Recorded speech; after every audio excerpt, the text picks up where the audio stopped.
to throw up, and I was asking him what he had ate, and he was telling me some church's chicken or something like that. And it seemed like he was throwing up everything that he ate, and it went from that to clear, from clear, and it turned red, like he was bleeding blood.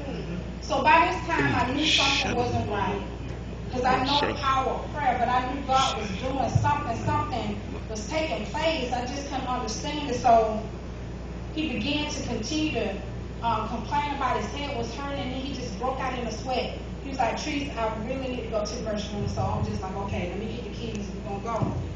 I took him to the emergency room, and I thank God that he had the people in place, because most of y'all know, if y'all been to the emergency room, how sometimes they'll take a long time. Yes. But I thank and praise God that as soon as we got in there and we signed the papers and told him what was going on, they took my husband to the back, and he just began to, he had this look on his face I've never seen before on him. I've never seen this before.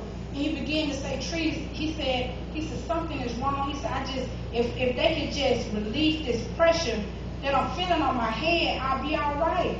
And they took him to the back immediately. They took him to the back, and they began to run tests, and he began to tell them, and I would talk a little bit because it seemed like it was uncomfortable for him to even talk.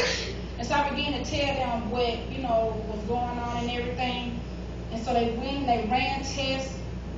And I sat there and I watched my husband, and he just broke. It seemed like it just poured a bucket of water all over his head.